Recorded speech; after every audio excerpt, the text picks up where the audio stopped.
Dave Clawson enters a new era with Wake Forest now that Sam Hartman hit the transfer portal. But when you look at the 10 players that we'll talk about today, this is a program that isn't going to take a step back. Now, a lot of that has to do with Dave Clawson's system. And you look at the scheme that they run offensively, you can see why. But the receivers coming back are super talented. And that starts with Donovan Green, a 6'2", 210 redshirt junior, coming back for yet another season. He has been explosive in his time with Wake Forest. And last year was a bounce back year after missing the whole year due to injury the year before. 17.4 yards per catch. He is that big time threat that can make up for what A.T. Perry leaves.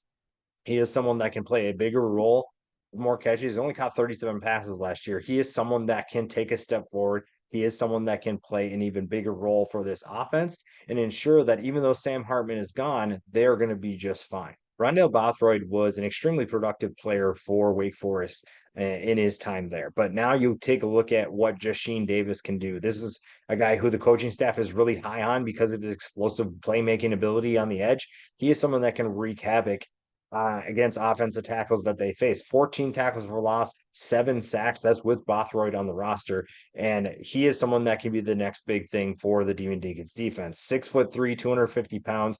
It's going to be exciting to see what he does in a bigger role. This is a Wake Forest defense that struggled at times last year. And if they can get more disruptive play from the guys up front, they're going to be just fine. This defense has a playmaker in Davis who has first round potential. It's just a matter of putting it all together and get guys to help him out as well. Now we're going to talk about a lot of wide receivers because Wake Forest is that deep. Jamal Banks is the next guy up. Had a breakout year. People didn't really know who he was coming into the 2022 season. 42 catches for 636 yards and 9 touchdowns.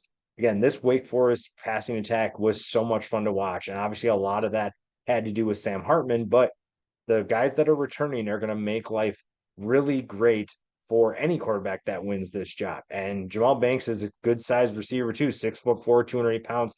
He maybe is the guy that's going to take over A.T. Perry. You look at the size of Perry and Banks, that could be someone that could be an obvious replacement. And when you look at the production from last year, you could see a guy taking a step forward like Banks in 2023. And the last guy that we'll talk about, a wide receiver, Taylor Morin. Now, you could talk about a couple other guys, but Morin is the guy who's been reliable for a while now. You look at, he's caught 122 passes in his career, a little bit smaller than Greene and Banks, but someone who knows what he's doing. He knows how to get open. He knows how to make plays, and he's still fairly explosive at times.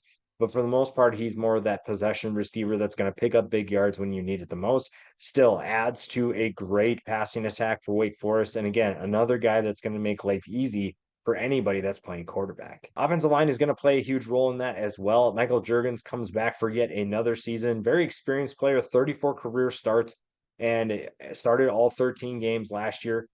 I think that this is huge, especially at center. Now, it's one thing to have your tackles and guards back, but when your center is also another quarterback on the field, as they say, that's going to be huge. And now with Mitch Griffis coming in to a bigger role in this offense, having a guy like Jurgens back is bigger than I think people realize. And now we talk about Mitch Griffis, the quarterback who's going to take over for Sam Hartman. I think there's a ton of expectations on him, whether that's fair or not. People expect him to continue playing. I mean, when you look at the talent that's returning at receiver, how could you not be excited about what Wake Forest has? And Griffiths showed some exciting things last year at times as a backup. He threw for only 348 yards, threw 5 touchdowns, just 1 interception, completed 70.7% of his passes. He's a little bit smaller, so at 5'11", you have that concern. But I think when you're looking at, again, Clawson's scheme, there's not a lot to be concerned about because the coaching staff is going to take care of this guy. They're going to take care of Griffiths. They're going to take care of this offense. They know how to get the ball into their playmakers' hands.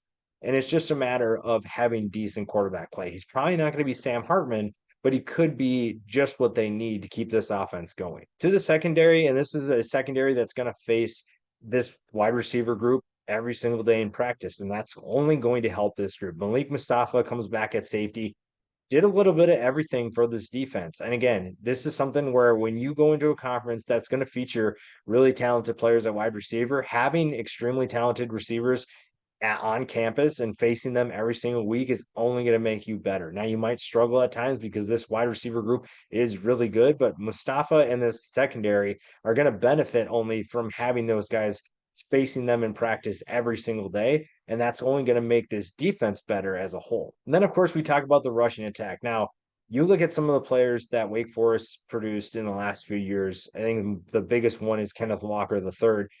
You know that the production is possible here. You know that there's explosive playmaking ability to be had. And Justice Ellison is another player that can step up into that. I think he has a bigger year after a year in which he rushed for 699 yards and 6 touchdowns.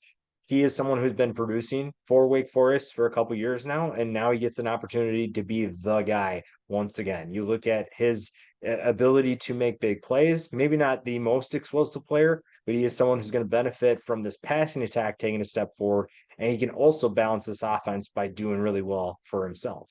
I think an underrated player for Wake Forest is Chase Jones at linebacker. He had pretty solid production last year, 74 tackles, 6 tackles for loss. Probably gets lost behind, Davis and Bothroyd, but this is someone who can step up and play a bigger role for the Demon Deacons. The defense is going to be the biggest thing. You look at what they had last year, and at times, really, really bad. At times, you saw the explosive nature. Davis and Bothroyd wreaked havoc on the edge. Now, they do face, again, we've talked about this before, they do face a lot of talented offenses. So you have to step up. You have to step your game up, and you need guys like Jones to do that. I think that he's capable of doing it, been producing for this defense for a couple years now. And if he can help elevate the guys around him, then this team as a whole takes a step forward. And then another multi-year starter, multi-year contributor for the defense is CAELEN. The cornerback comes back after a pretty decent season. And I think, again, this secondary, when you're facing the trio, and you even talk about Keyshawn Williams, who we didn't mention, you're getting a lot of repetition against really good competition. And Carson is only going to benefit from that because he's either the thing with this is you're either going to sink or swim. You're either going to figure out how to play cornerback, you're either going to have to figure out how to cover elite competition, or you're just going to struggle and you probably can't cover anyone anyways. So the benefit of having that group of receivers is huge. And this defense, yes, it was a team, a unit, I should say, that struggled last year, but they can take a step forward. And that's going to be the biggest thing for Wake Forest. The quarterback position obviously is going to be under the spotlight with Sam Hartman leaving. Probably takes a step back because that's how good Sam Hartman was. But the defense can also take a step forward to kind of help keep this team going in the right direction. There are things they can improve on. There are things that they obviously have to address. And how they address those certain concerns is really going to be how they improve. If they're able to take a step forward at certain positions, and on the defensive side of the ball, Wake Forest is going to be just fine, even without Sam Hartman.